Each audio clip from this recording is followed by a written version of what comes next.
అమ్మా, అసలు ఇక్కడ ఏం జరిగిందో నీకు తెలియక ఇలా మాట్లాడుతున్నావు.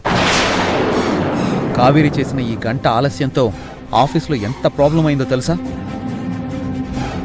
అయినా ఇప్పుడు కావేరి మీద నేను ఈ డెసిషన్ తీసుకోకపోతే ఇక్కడ ఏ ఎంప్లాయ్ రేపటి నుంచి మన మాట వినరు. అమ్మా, ఇదే నేను కొత్తగా ఫాలో అవుతున్న రూల్ ఏం కాదు. నెల క్రితం ఇలాగే గంట ఆలస్యంగా వచ్చాడని ఓ అకౌంటెంట్ని తీసేశాం.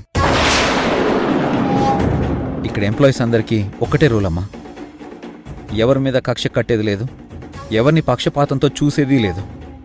తప్పు చేస్తే శిక్ష తప్పదు, అంతే. అది కాదు అర్జున్. ఇప్పుడు కావేరి టైంకి రాలేదన్న అమ్మా. క్లయింట్స్ అడ్వైజర్ లేకుండా మీటింగ్ ఏంటి, మేమంటే మర్యాద లేదా అంటూ హర్ట్ అయి వెళ్ళిపోయారు. పెద్ద కాంట్రాక్ట్ అమ్మా ఇది. ఒక ఎంప్లాయ్ వల్ల చేజారిపోతే యాక్షన్ తీసుకోకుండా ఎలా ఉంటాం? చూడమ్మా, నీకు కావేరి మీద ఉన్న కన్సర్న్తో నేను తన ఎంప్లాయ్గా ఎక్స్క్యూజ్ చేస్తే కావేరి చేసిన తప్పు మన ఎంప్లాయీస్ అందరి డిసిప్లిన్ని డిస్టర్బ్ చేస్తుంది. అది మన కంపెనీకే మంచిది కాదు. కాబట్టి ఈ విషయంలో నేనేమీ చేయలేను. ఈ మాట నేను కావేరి మీద కోపంతో చెప్పడం లేదు, నాన్నగారు స్థాపించిన ఈ కంపెనీ మీద ఉన్న గౌరవంతో చెప్తున్నాను. ఏమనుకోకమ్మా.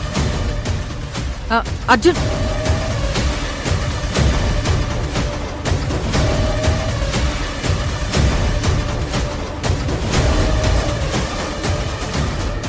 బోనా, ఆ ప్రియ ఇలా చేయడం కొత్తేమీ కాదు కదా.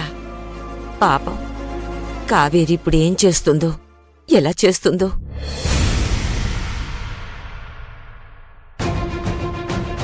శివ, మీ కేసు ఫైల్ అయింది. 2 రోజుల్లో హియరింగ్ వస్తుంది. బ్యాలెన్స్ అమౌంట్ రెడీ చేసుకోండి.